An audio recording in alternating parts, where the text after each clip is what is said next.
मुंबई आणि उपनगरात जून ते डिसेंबरमध्ये 93 मुलींसह 145 जण बेपत्ता झाल्याची माहिती आपल्याकडे एक दिवसाची सनसनाटी नोंद म्हणून फोकसमध्ये आली होती। 2 दिवसात तिचे बातमी मूल्य शून्य झाले। या गोष्टीचा वेगळ्या पद्धतीने अभ्यास तपास होणे गरजेचे आहे। याच संदर्भात काही महत्त्वाच्या नोंदी।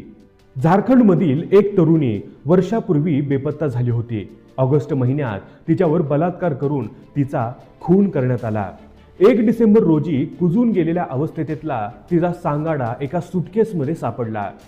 उत्तर प्रदेशमधील हापुड येथील NH9 हायवे लगत असणाऱ्या शेतात ही सुटकेस सापडली।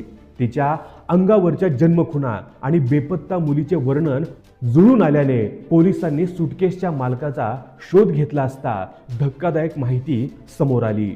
अंकित कुमार आणि त्याची पत्नी कलिस्ता कुमार हे दोघे दिल्लीत सृष्टी एंटरप्राइजेस नावाची प्लेसमेंट एजन्सी चालवत होते। घरगुती कामासाठी मुली पुरवण्याचे काम हे करायचे। यांनीच त्या तरुणीवर आधी बलात्कार करून नंतर तिचा निर्घृण खून केला। तिचा मृतदेह 2 दिवस तसाच घरात ठेवून दुर्गंध येऊ नये म्हणून ते डिओ स्प्रे वापरत होते। त्यांच्या घरातून नेहमी दुर्गंध येत असल्याची माहिती शेजाऱ्यांनी दिली आहे। मृतदेह सुटकेसमध्ये भरून निर्जन ठिकाणी टाकून येऊन हे आपला कारभार पुन्हा बिनबोबाट करत राहिले। आता त्यांना अटक झाली आहे। खटला दाखल होईल, कदाचित शिक्षाही होईल। व्हिडिओचा मुद्दा हा नाहीये। ही मोड्स ऑपरेंडी उत्तरेकडील अनेक राज्यात कॉमन झाली आहे। मध्य प्रदेशमध्ये दर 2 तासाला 3 मुली गायब झाल्यात। एका दिवसात 30 ते 43 मुली स्त्रिया गायब झाल्यात। जानेवारी 2024 ते जून 2025 ची मध्य सरकारची बेपत्ता लोकांची ही अधिकृत आकडेवारी आहे। अल्पवयीन मुली आणि महिलांचा यात समावेश आहे। मुली गायब होण्याचे प्रमाण 2001 पासून वाढत राहिले आहे। बेपत्ता मुली सापडण्याचे प्रमाण कमी आहे। काही मुली 15 ते 20 वर्षापासून गायब आहेत। मध्य प्रदेश पोलीस खाते यावर सरकारी बाबूचे उत्तर देते। मुली स्वतः होऊन घरातून जातात, नातलगाकडे निघून जातात, लग्न करण्यासाठी पळून जातात। मग त्यांना कसे शोधायचे असा युक्तिवाद MP चे पोलीस करतात। अन्य कारणे आहेत, मात्र त्यांचे प्रमाण नगण्य आहे असा त्यांचा दावा आहे। पोलीस म्हणतात की अल्पवयीन मुली शोधून परत आणल्याचे प्रमाण 70% आहे, मात्र सज्ञान मुली स्त्रिया सापडत नाहीत। इथे एक मेख आहे। अल्पवयीन मुलींना पूर्वी नेटके शोधले जात नसे। FIR नोंदवून घेण्याचे प्रमाण कमी आहे। MC नोंदवली जाते जिथे मुलीला विकले जाण्याचे पुरावे अथवा अपहरण केल्याची तक्रार पुरावे असतात। ऑपरेशन मुस्कान राबवण्याला देशभरात स्वतंत्र यंत्रणा राबवली गेली नाही तर हे चित्र आणखी विदारक होऊ शकते। देशभरातच याचे रॅकेट चालते की काय असे वाटण्याजोगी स्थिती आहे। संपूर्ण देशात मागील 2 वर्षात किती महिला मुली बेपत्ता झाल्या याची आकडेवारी हादरवणारी आहे। 2022 मध्ये 7,85,000 मुली बेपत्ता झाल्या होत्या। पैकी 4 लाख मुली सापडल्या असं NCRBचा अहवाल सांगतो। 2023 मध्ये 8,68,559 मुली गायब झाल्या आणि त्यातील 4,60,886 मुली सापडल्या असे अहवालात नमूद आहे। याचा अर्थ असा होतो की 7,93,000 मुलींचा शोध लागला नाही।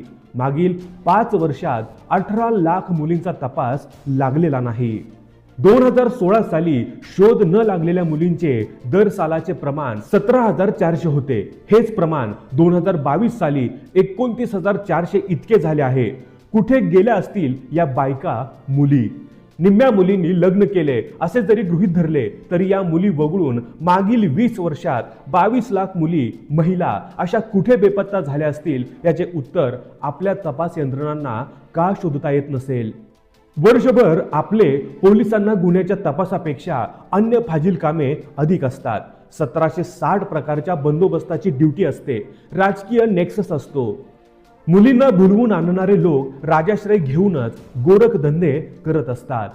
उत्तरेकडील कथित विकासाची सूज आलेल्या काही शहरात जसे की गुरुग्राम, नोएडा आणि राजधानी दिल्लीमध्ये मजुरीसाठी कोंडून टाकलेल्या मुलींचे प्रमाण मोठे आहे। इथे मुलींना गुलामासारखे वागवले जाते।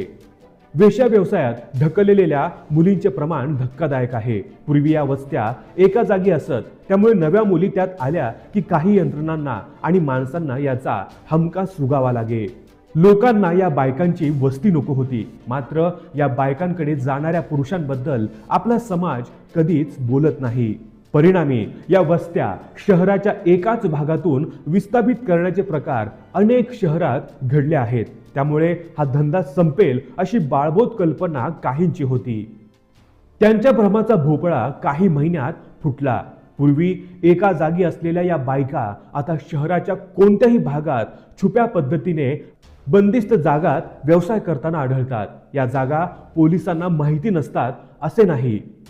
पोलिसांनी खबऱ्यांचे नेटवर्क जवळपास संपुष्टात आणले आहे. त्यांची गरज उरली नाही असे अनेकांना वाटते. मात्र क्राईम रिपोर्ट्सना पार्ट्या देण्यापेक्षा खबरी लोकांना चिरीमिरी दिली तर काही चांगली कामे घडू शकतात, यावरून पोलिसांचा विश्वास उडाला असावा. अर्थात यात काही चांगले पोलीस अपवाद आहेत हे नोंद केले पाहिजे. अलीकडील काळात याबद्दलच्या बातम्या आणि याविषयीचे रिपोर्टाज तुम्ही कुठे पाहिले व वाचले आहेत का?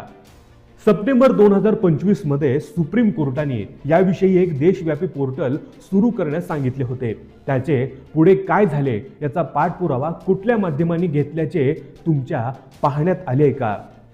केंद्रीय गृह मंत्रालयाच्या अखत्यारीत येणाऱ्या नॅशनल क्राईम रेकॉर्ड्स ब्युरोच्या मागील 2 दशकातील अहवालांचे तुलनात्मक विश्लेषण तुम्ही शेवटचे कधी वाचले आहे? या बातम्या कुठे गेल्या? तुम्ही कोणत्या बातम्या वाचता आणि पाहता? यापेक्षा तुम्हाला कोणत्या बातम्या दाखवल्या जातात आणि दैनिकात छापल्या जातात याकडे लोकांनीच लक्ष देणे गरजेचे आहे. माध्यमे कोणत्या बातम्या दंग आहेत हे ज्याने त्याने ठरवावे. मागील 2 दशकात शोध न लागलेल्या मुलींची, महिलांची संख्या किती मोठी आहे हे लक्षात येण्यासाठी नाईलाजाने एक तुलना मांडावी लागते. ही संख्या न्यूझीलंडमधील महिलांच्या लोकसंख्ये इतकी आहे.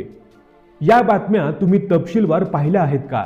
असेही असू शकेल की तुमचे यात स्वारस्य नसेल आणि ज्या गोष्टी तुमच्या जीवाच्या आयुष्याच्या दृष्टीने महत्त्वाच्या नसतील अशा गोष्टी तुम्ही बातम्यात शोधत असाल. याविषयी कुणाचे मत काहीही असो, ही अत्यंत गंभीर समस्या आहे हे कोणी नाकारू शकत नाही. मित्रांनो, या व्हिडिओबद्दल तुमचं मत काय आहे हे आम्हाला कमेंट करून जरूर कळवा.